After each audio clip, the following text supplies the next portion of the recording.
तर आज आपण भरपूर पदार्थ सुटलेली खमंग आणि खुसखुशीत अळूवडी कशी बनवायची ते पाहणार आहोत। अशा पद्धतीने अळूवडी बनवली तर अतिशय सुंदर आणि झटपट बनवून तयार होते, चवीला अप्रतिम अशी लागते। तर तुम्ही इथे याचा आवाज ऐकू शकता, किती छान अशी कुरकुरीत अशा झालेल्या आहेत, वरून एकदम क्रिस्पी होतात, आतून मस्त असे सॉफ्ट राहतात। बनवायला अतिशय सोपी पद्धत आहे। चला तर मग पटकन रेसिपीला सुरुवात करूया।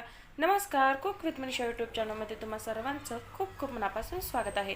रेसिपी सुरू करण्याआधी तुम्हाला एक विनंती आहे, तुम्हाला जर आजची रेसिपी आवडली तर प्लीज एक लाईक नक्की करा आणि कमेंट सुद्धा करा। सुरुवात करूया। तर सगळ्यात आधी इथे आपल्याला अळूवडी बनवण्यासाठी अळूची पानं लागणार आहेत।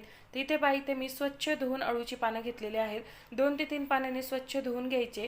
तर इथे मी साधारण 6 पानं घेतलेली आहेत। तुम्हाला जितकी अळूवडी बनवायची त्या प्रमाणामध्ये बनवू शकता। आता ही अळूची पानं आपण थोड्या वेळासाठी साईडला ठेवूया। अळूची वडीसाठी लागणारे बॅटर तयार करून घेऊया। त्यासाठी इथे मी एक बाउल घेतलेला आहे, त्यामध्ये 2 कप भरून बेसन घ्यायचं आहे। आता या बेसन मध्ये इथे आपल्याला 1 चमचा जिरेपूड घालायचे, 1 चमचा ओवा घालायचा आहे। ओवा हातावरती छानपैकी क्रश करून घालायचा, म्हणजे त्याचा स्वाद खूप छान येतो। त्याचबरोबर 2 ते 3 चमचे तीळ घालायचा आहे आणि अर्धा चमचा इथे आपल्याला हळद घालायची आहे। 1 चमचा भरून इथे मी हिरवी मिरची आणि लसणाची पेस्ट घातलेली आहे। इथे मी 7 ते 8 हिरव्या मिरच्या आणि 10 ते 12 लसूण पाकळ्या मिक्सरला छान अशी त्याची भरड करून घेतली होती, ती इथे आपल्याला घालायची आहे।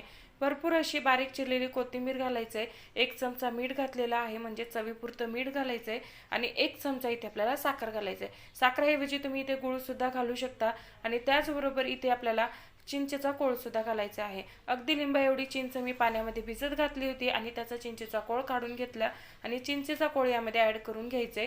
चिंचेचा कोळ ऍड करून घेतल्यानंतर छानपैकी मिक्स करून घ्यायचे। चिंच वापरायची नसेल तर इथे तुम्ही लिंबाचा रस सुद्धा वापरू शकता। एका लिंबाचा रस यामध्ये तुम्हाला घालायचा आहे। चिंच किंवा लिंबू घातल्याने अळूची पाने खाल्ल्यानंतर घशामध्ये खवखवत नाही, त्यासाठी आवर्जून घालायचं आहे। आता थोडं थोडं पाणी घालून घट्टसर बॅटर तयार करून घ्यायचे। इथे आपल्याला हे बॅटर खूप जास्त पातळ करायचे नाही, तर घट्टसरच करून घ्यायचं आहे। तुम्ही पाहू शकता इथे आपलं बॅटर तयार झालेलं आहे आणि बॅटरची कन्सिस्टन्सी तुम्ही पाहू शकता, घट्टच आहे, अजिबात पातळ करायची नाही। तर इथे आपलं अळूवडीसाठी लागणारं बॅटर तयार झालेलं आहे। लगेचच आपण अळूवडी करण्यासाठी घेऊया।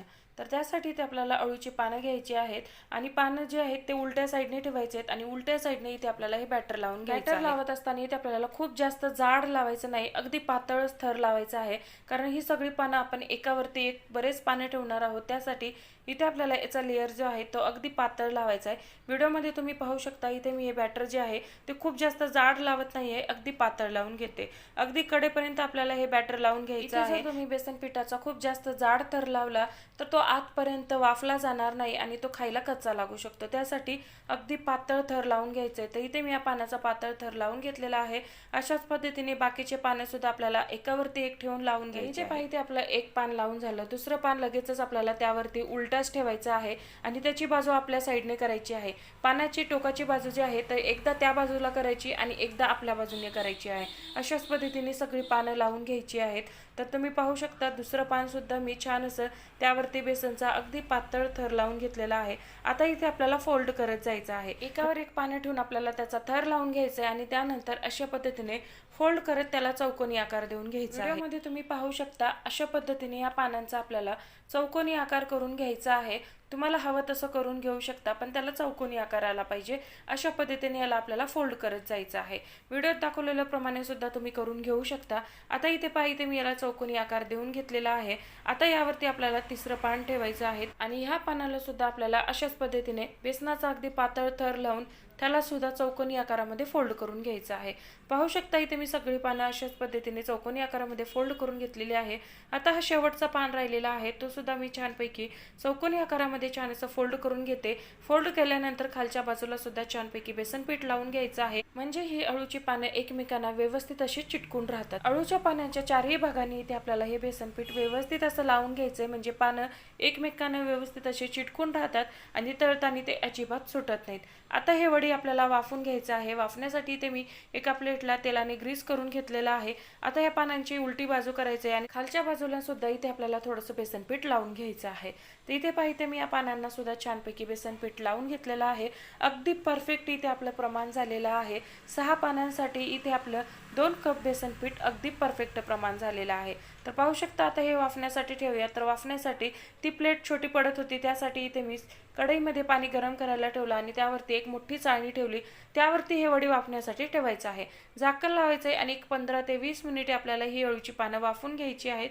आणि 15 ते 20 मिनिटानंतर तुम्ही पाहू शकता अगदी छान असं हे वाफून झालेलं आहे. हात लावलं तर हाताला हे बेसन चिटकत सुद्धा नाही. तरी तुम्हाला शंका असेल, आतमध्ये कच्चं असेल असं वाटत असेल, तर एखादी टूथपिक घ्यायची किंवा चाकू घ्यायचा आणि अशा पद्धतीने चेक करून पाहायचे.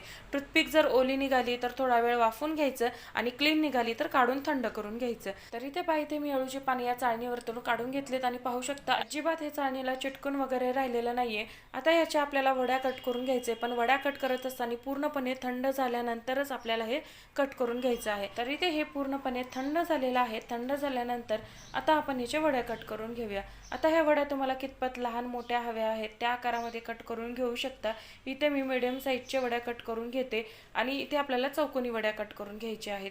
पाहू शकता अजिबात चाकूला चिटकून वगैरे बसत नाहीये. अगदी सुंदर अशा भरपूर पदर सुटलेल्या इथे आपल्या अळूच्या वड्या बनवून तयार होतात. बऱ्याच लोकांची तक्रार असते की अळूचा रोल बनवला का तो व्यवस्थित बनत नाही किंवा तो बनला तर तेलामध्ये घातल्यानंतर तो सुटतो. त्यासाठी एकदा ह्या पद्धतीने अळूवडी बनवून पहा. अगदी भरपूर असे पदर सुटले जातात. वरून एकदम क्रिस्पी, आतून सॉफ्ट आणि अतिशय खमंग अशी वडी बनवून तयार होते. लगेचच आपण तळून घेऊया. अळूवडी तळण्यासाठी तेल हे छान कडकडीत गरम असायला हवं.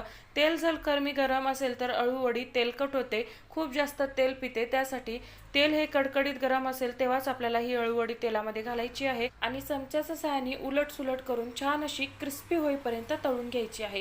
कुठलाही मोठा चमचा किंवा झारा घालायचा नाही. हलक्या हाताने याची बाजू पलटी करून छान अशी क्रिस्पी होईपर्यंत तळून घ्यायचे. वडी छान क्रिस्पी झाल्यानंतर झाऱ्याच्या सहाय्याने आपल्याला ह्या वड्या काढून घ्यायच्या आहेत. पाहू शकता मस्त असे असंख्य पदर सुटलेली खमंग आणि खुसखुशीत इथे आपली अळूवडी बनवून तयार झालेली आहे. काढून घेऊया आणि सेम पद्धतीने बाकीची अळूवडी सुद्धा इथे आपल्याला तळून घ्यायची आहे.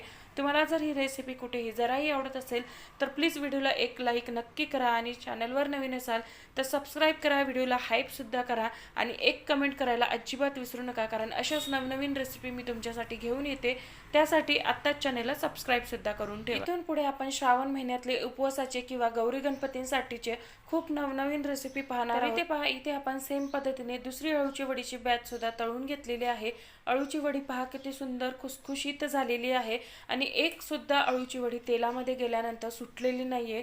मस्त असे एकमेकांना चिटकून राहतात आणि असंख्य असे पदर सुटलेली खमंग आणि खुसखुशीत इथे आपले अळूची वडी बनवून तयार झालेले आहे. बाकीचे सर्व अळूवडी सुद्धा मी सेम पद्धतीने तळून घेतली आणि पाहू शकता अगदी साध्या आणि सोप्या पद्धतीने इथे आपली खमंग आणि खुसखुशीत अळूवडी बनवून तयार झालेली आहे. तर आता या अळूवडीचा तुम्ही आवाज ऐकू शकता. अतिशय क्रिस्पी अळूवडी बनवून तयार होते आणि अजिबात तेलकट सुद्धा होत नाही. तुम्ही पाहू शकता वरून एकदम क्रिस्पी, आतून सॉफ्ट बनवून तयार होते. तर तुम्ही सुद्धा माझ्या ह्या पद्धतीने ही अळूवडी एकदा नक्की ट्राय करा. रेसिपी आवडली तर लाईक, शेअर, सबस्क्राईब करा आणि व्हिडिओला हाईप सुद्धा करा. तर पुन्हा भेटू अशाच एका रेसिपी बरोबर.